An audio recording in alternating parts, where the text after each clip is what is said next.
And of course, Zed, it is a champion that we have seen Ocelot play in the past. We have indeed. First two bans coming out here though. Kha'Zix for SK, Nasus for Gambit. See what SK go for you for their second ban. So they banned out Alex. They banned out Shen and Zac in the previous matchup. We know that Kevin Shen is really, really good. He's got, you know, a great presence in that top lane. He's got great survivability.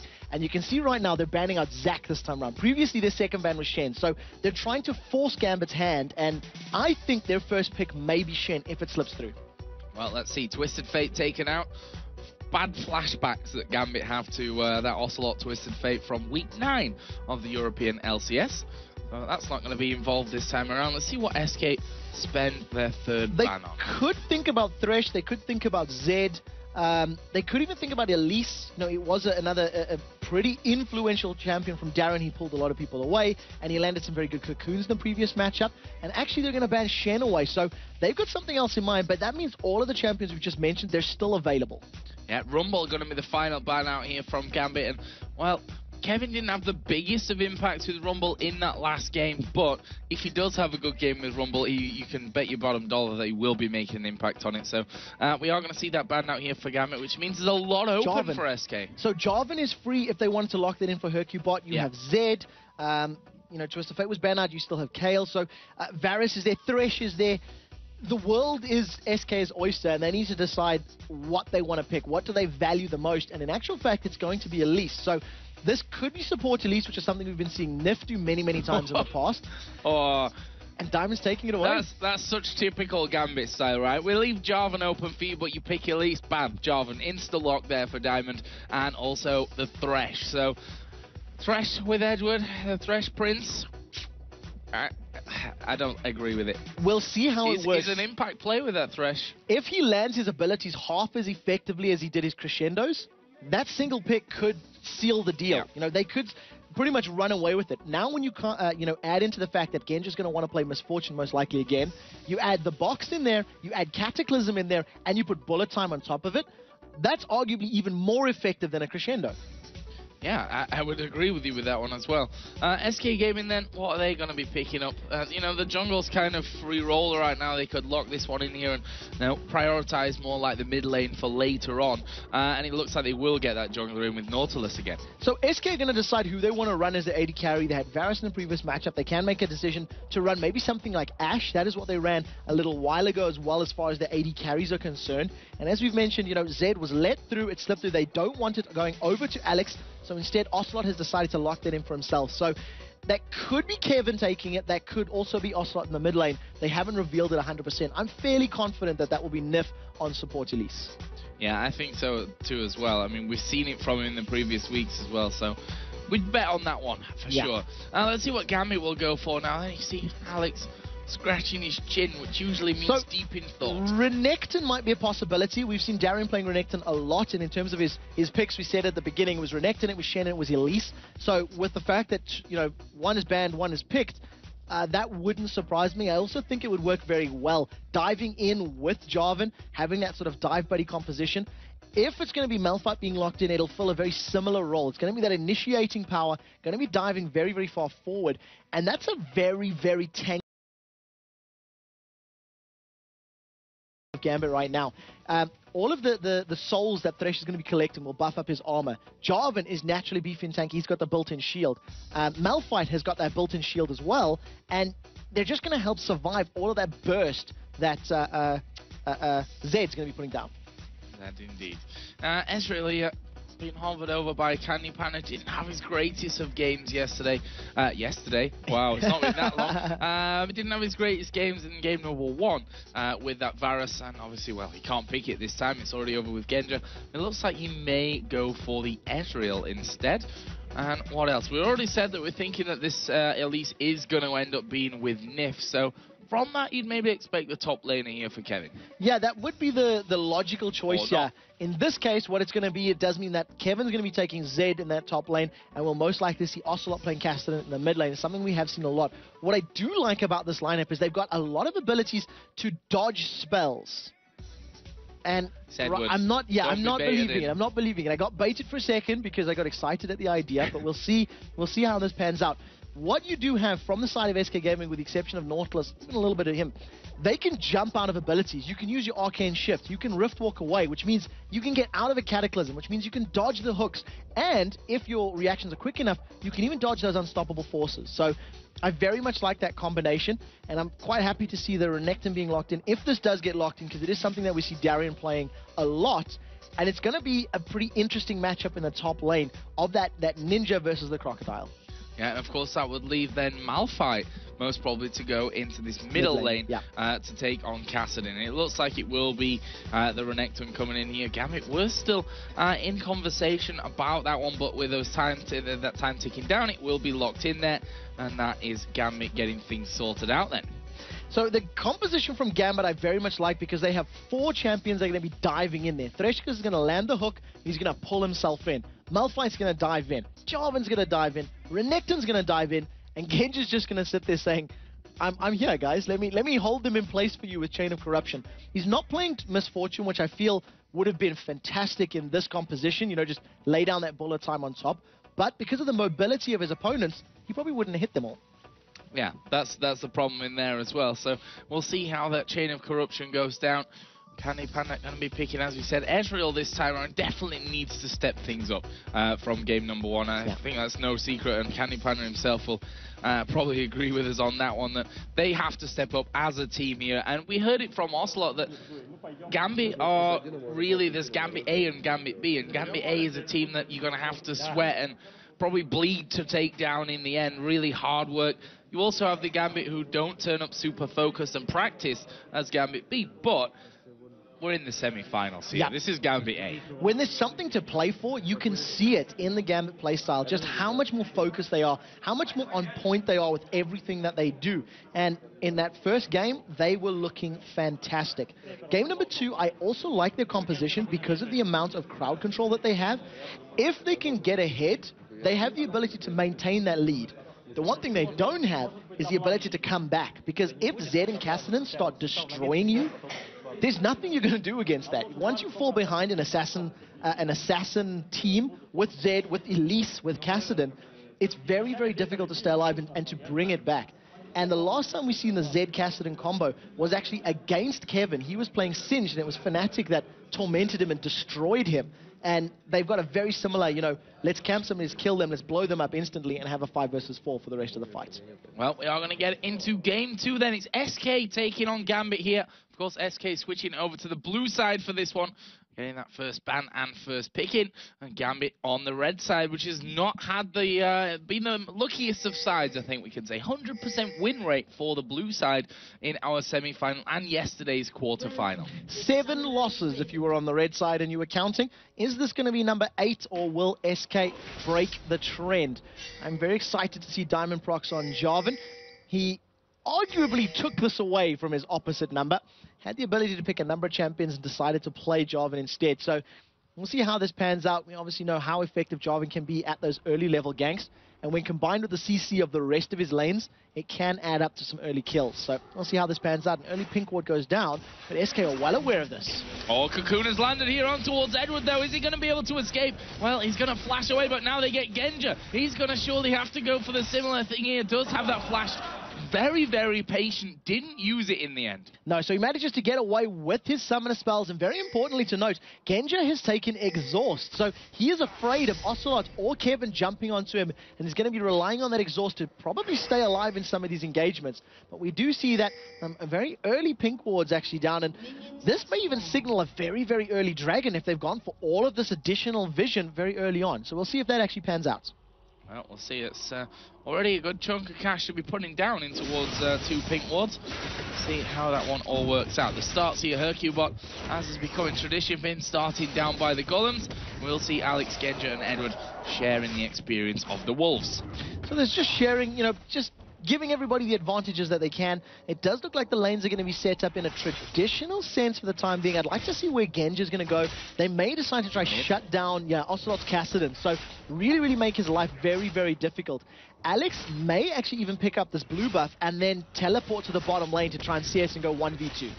Yeah, getting very, very low from that one, but of course he's going to be recalling after taking this blue buff anyways. But we'll see how that impacts everything down in the bottom lane. The lane did start with the cloth armor and the pots in there as well, so let's see how that one goes. There's Diamond just throwing down the flag into the blue buff, so he knows that blue buff wasn't taken, and they're going to spot Nautilus on the bottom side here. That may be a signal. Yep, Diamond is going to be going in to try and take the blue. Such great early game play here from Gambit, taking every advantage possible. They're aware of their opponent's positions. They not only give themselves the advantageous lane setups, they're denying their opponents of objectives now as well. So first blue buff steal is going to go to Diamond Prox. He didn't have his smite available, so he's just going to clear that one out. And Ocelot already starting to feel the pain of this 2v1 lane. Well, when Thresh gets there. Yeah, hopefully not too much pain though if you're an MOHGamiing fan.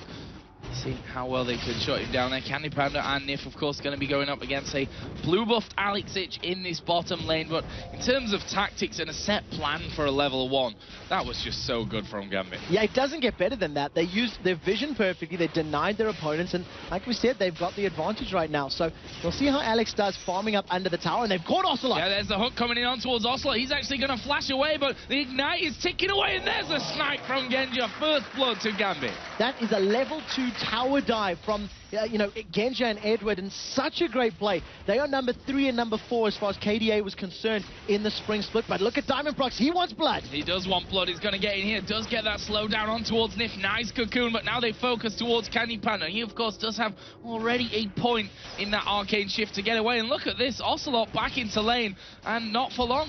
He burned his teleport to get into lane to try and not lose CS. As soon as he appeared, it looked like the hook landed. So Edward manages to pull him out, and Ocelot's back in lane with 50% less health. Hercubot, you've seen him on camera for a brief second trying to set something up as the Rock is going to chase the Spider. Yeah, they're going to go in towards Nif again. Candy Panda then became the focus, as we are seeing Ocelot and Hercubot chasing off towards Edward and Genja, but this is just going to be a case of walking away scot-free. And Gambit looking so good. And one thing that we didn't talk about really in the best of 3 situation is, the way that SK really function, and that is, Ocelot is a very emotional player, which when they're in the lead is a great thing for the team. When they're behind, can actually work against them. Yeah, they're a snowball team effectively. If things snowball well, then they continue going that way. If it starts negatively, however, it can, impact them badly. I do want to touch on that bottom lane gank that we've seen out of Diamond Prox going on to Candy Panda and Nif, because they handled it perfectly. The cocoon landed on Diamond Prox, which prevented him getting the red buff onto anybody. And on the retreat, Candy Panda landed so much free damage that it dissuaded any sort of additional gank or additional pressure. So they handled that very well, and they're keeping up in CS with their opposite numbers. So Kevin maybe in a little bit of trouble. Darren does not have Ignite. He burned it earlier, but he's gone in. He's going in for this one, but actually, just as quickly as he goes in, he will slice and dice his way back out towards back out to safety. So you just see there that Darian is not afraid of getting involved underneath those towers. Also, Kevin did have Flash and Ignite available for that one, so Darian definitely didn't want to go too far in. There's Ocelot still being pressured in that middle lane. And you have to give props here to Kevin, because not only did he survive the pressure in the top lane, he survived the Ignite, and he survived Darian using his Elixir of Fortitude. He still has his. He still has his Flash. He still has Ignite. And he's even on CS, or is a 4 difference. So very, very well played by Kevin to, deal with all that additional pressure and actually come out ahead because he has his Summoner Spell and items available. You do see Ocelot at the moment. He's still even on CS as far as Alex is concerned. But obviously with a Cassin, you do want to get as many items quickly in order to blow people up. Yeah, and he's going to get... he needs to get to level 6 for that safety. And there we see blue buff. Just now, Hercubot checking it out.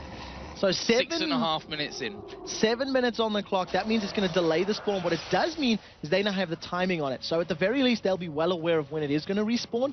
And because it's going to be a somewhat awkward time, it's actually earlier than what the normal third spawn would be, around about 11 minutes. They may be able to pick it up, and Alex has been stunned. Wow, they're going to dive him here underneath the turret. This could be a risky play. Nif is going to come down right underneath the tower as well. He's taking hits from it. Is he going to die? Yes, he is. Alexich coming out brilliantly from this one, and he's going to keep going here on towards Candy Panda. The pot's running down. Is he going to be able to get the kill? There's the cleanse. Alex going very low. Will flash away from this one. Candy not following up. Crazy stuff. Here comes Edward. It's level 6 there, and will put the unstoppable force down, and there is the kill from Alexich.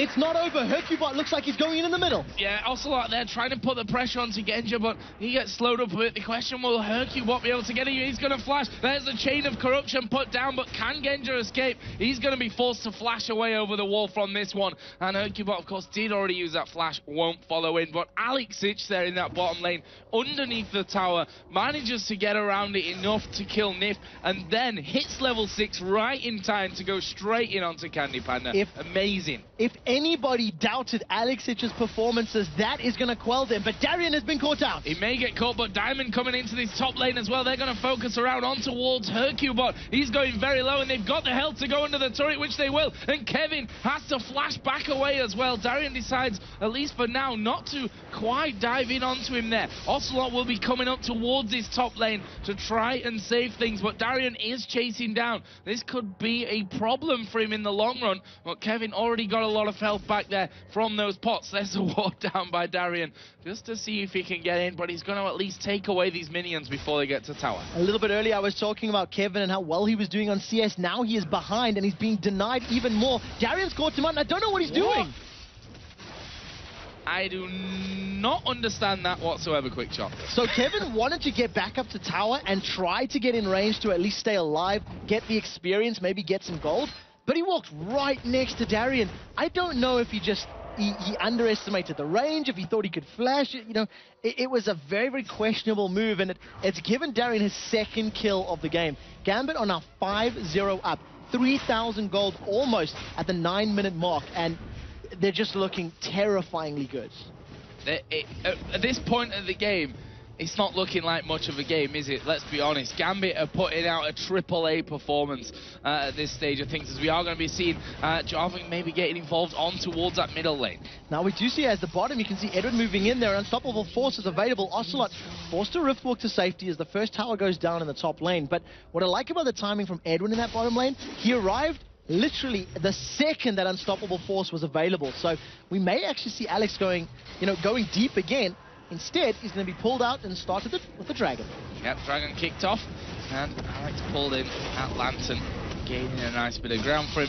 And this Dragon not going to be contested here, maybe a true shot barrage, but I doubt that Candy Panda will even go for that one in this situation. And nope, that is picked off. Kevin actually pushing his top turret out, but he won't get much chance there because Renekton's coming back in.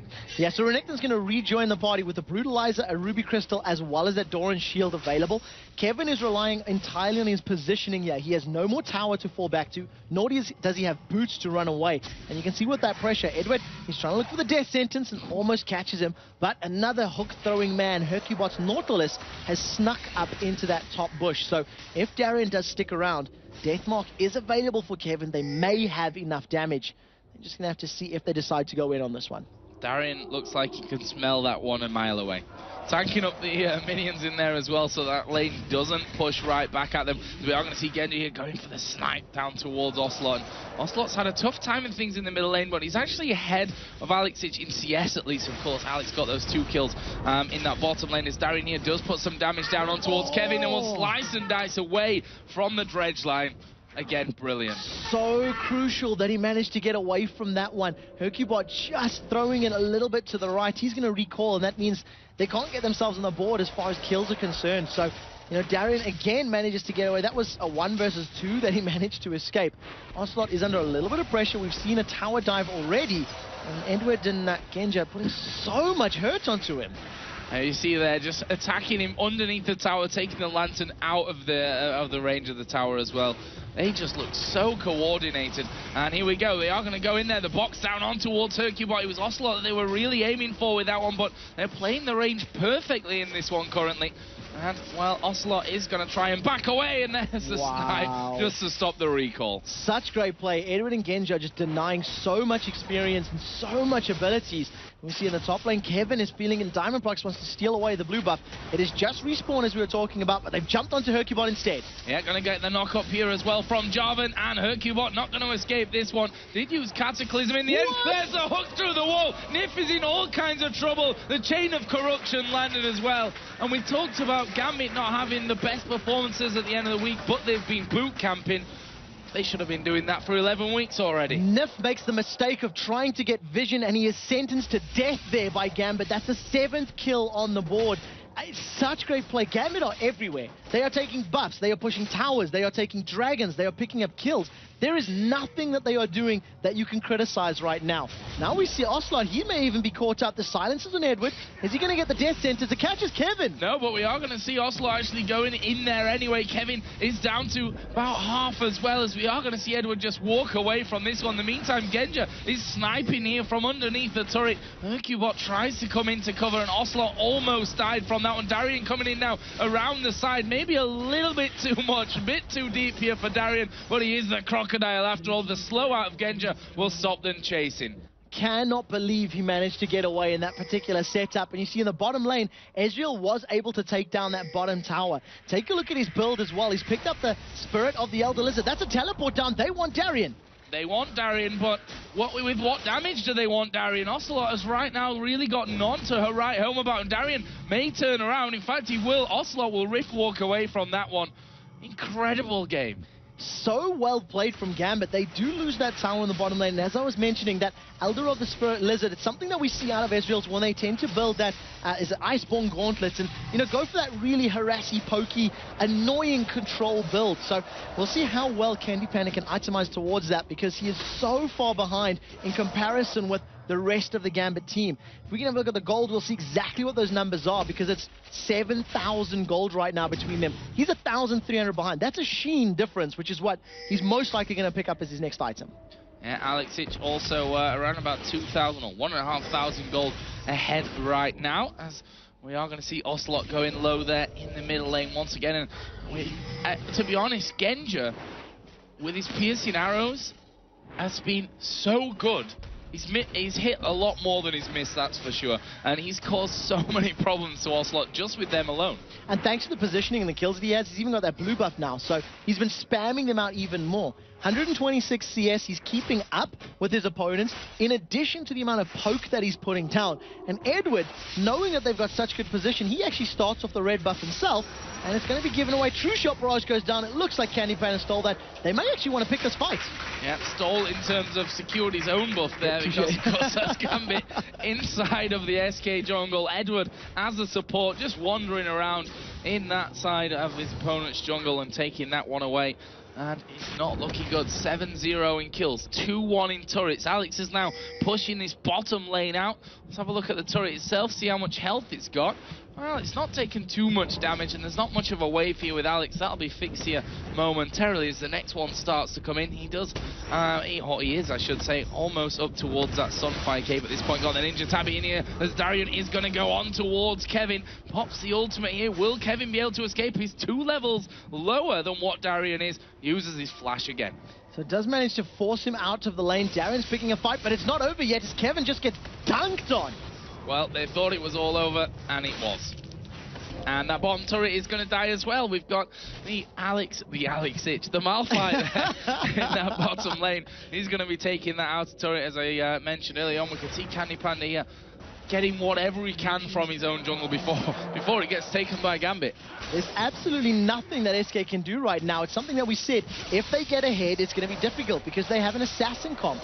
They have a composition that relies on killing their opponents, and if you can't kill your opponents, your composition doesn't work, and that's the key problem here. They've, again, fallen too far behind too early on. And my word, I don't think anybody expected this semi-final to be this close after seeing how badly SK... that's not close. I was going to say, which one are you watching? How SK defeated them 2 weeks ago.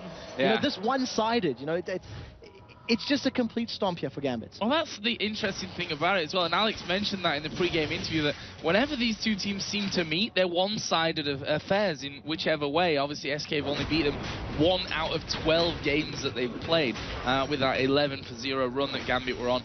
They won first game here, Gambit, but they're looking even more impressive this time around. 8 kills up, a ton of gold, almost 10,000 gold in the lead. Yeah, it's massive numbers, ludicrous numbers even. Alex, at the moment, he's gone back, he's finished that Sunfire Cape. Oh, in the mid lane, they've caught MOHGabot. Yeah, there's the hook, the box is going to go down, Chain of Corruption, and a dead. Hercubot, everything lands. Edward pulled Hercubot back onto the box. He used the flay to get him back within range. Now, Ocelot may want to pick this fight because Nif is there, and Genja is just going to wait. Didn't even use the lantern, but he's run into a Kevin. Genja may give up the first kill here. This may just be that first kill, or maybe not, as he actually will flash over the other side. Finally does die to the ignite. Ocelot going to get away, and rightly so, because the rest of Gambit... Oh, what a hook onto Nif there, was almost out of range. In comes Jarvan as well, and they pick up another kill from it. That was ludicrous. 1 for 1 at the end of that. Teleport was used from Alex. He has distortion boots on, so that means the cooldown is going to be available very, very soon.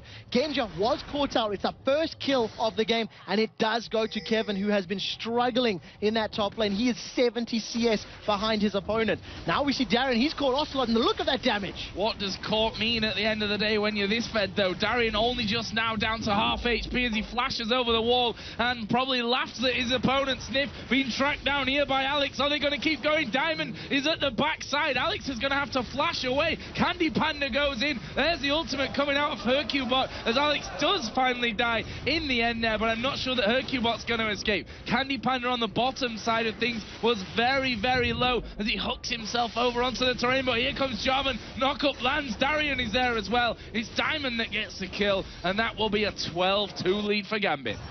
Gambit are just everywhere. Every single thing that they touch turns out to be an advantage for them. Now, 4 members of Gambit are barreling down this mid lane. Look at Edward's position. He's caught Ocelot. He's got the hook onto Ocelot. Ocelot just about manages to get away as Kevin now is going to go for Edward. Candy Panda there as well, but the rest of Gambit starting to close in. And, well, they took that inner turret. That's what they were looking for, but we talked about Edward and why you don't give him Thresh. And we've seen it already a few times. Correct me if I'm wrong, but Europe play Korea at the All-Star match. It is going to be Edward versus Mad Life in a month's time, and I cannot wait to see that matchup. I pray to God that they let Thresh through, because I want to see both of them match up in that game. I don't even know what to expect from that one. It'll probably be a letdown. That's how much we're really hoping on that game after what we've seen from Mad Life in the past. Don't be a pessimist. What I am always been that way. And what we've seen from Edward here, absolutely insane stuff coming out of Edward. And the rest of Gambit, look at those scores. 3-0-4 on Darian, 3-0-3 on Diamond, 3-1-1 on Alex, 2-1-2 Genja, and 1-0-5 for Edward. I feel a bit sad for Edward because he's only been able to steal one of those kills. Yeah, I don't think he's trying hard enough to get the kills, to be honest. I do feel that he could have secured a few more of them. We'll see whether or not that plays up. Truthfully, SK are doing the best that they can in a bad situation. They have champions and items that cannot overcome their opponents, and it's the reason that they are losing every single one of these engagements. The amount of tankiness and survivability on their opposites is just too much to overcome with the limited items that they have. If by some miracle they can survive to late, they will be able to pick kills up, but this is now a matter of staying alive rather than securing a win, if that's the case. And it's gone pear-shaped for them very quickly. I mean, I was thinking back to 10 minutes ago, maybe, when we were talking about how Ocelot and Alex each are pretty much level on CS. Look at it now, 74 to 144. Pretty much Ocelot has the same items that he had back then when we were talking about what he has with that Catalyst and the tier in there. Take a look at the gold numbers right now. Edward is on 4,800 gold. That's higher than 3 of his 5 opponents' numbers. He has 500 gold less than Kevin, who's the solo top laner for SK Gaming. There's so much money there. Gambit have stacked up as a 3-man in this top lane. Teleport is available, so Alex can come to play whenever he wants to. SK want this fight, though, and they've gone in. Trying to get involved here. They're going to focus down Darian, but the rest of the team, the Cataclysm, comes in there as well. Hercubot is going to be the first one to fall. It's Varus that picks that. He will get the double kill as Elise Repel will drop Nif right back on top of them there. And ironically enough, Darian survived that one in the end with hardly any HP. The hook not quite there this time from Edward, although, to be fair, he was throwing it completely blind through the wall. Yeah, it was just a tentative one, trying to see if anybody was defending that tower, so they didn't manage to touch anything. What we do see now is Gambit are stacking up around Baron. There's a 22-minute Baron, probably the 4th quickest Baron I think we've seen. They started the race. Edward is on the side, and he's lashed Ocelot. Can he get the death sentence down? That is the real question. Another piercing arrow hit. Yeah. It's ridiculous how accurate Genja has been with those piercing arrows up till now. We can see their Baron down to a lot less than half HP, and that's going to be even worse in a second. That's going to go over towards Gambit as they actually stop for a little while. Come on, lads. There we go. Finished off. And that is another big chunk of gold. It's 13,000 gold. I almost said 1,300. That's almost in my dreams at this point, because Gambit have come out. I think hot is not even hot enough for this scenario. This is the equivalent of a first-round knockout if you were a boxing viewer. We do see Darren is thinking about going in there onto Candy Panda. We've seen how quickly he's shredding people down. In terms of our items outside of that build from Ezreal, we don't see anything super exciting here. The distortion boots on a flash teleport mid is not exactly, you know, game-breaking or game-changing, but we do see Genja once again prioritizing that bloodthirst. So we see a flash over the wall, but they're even scared of Genja. Yeah, I mean, thing is, if Genja's there, chances are the rest of Gambit are shortly following him in there, and they do both flash away from that one. Here is Darian up in the middle of that SK jungle. Looks like they're going to throw everything at him, but does he care? He's actually going to be pulled away there. The box not going to catch too many of them, but Diamond goes in, a cataclysm onto 4 men. There is a chain of corruption as well, and this is going to be a whitewash as he spreads to Ocelot, stops him moving away. He finally tries to get out. Double kill for Renekton. Elise is going to come down right on top of them, and that will be the ace finished off, and a surrender from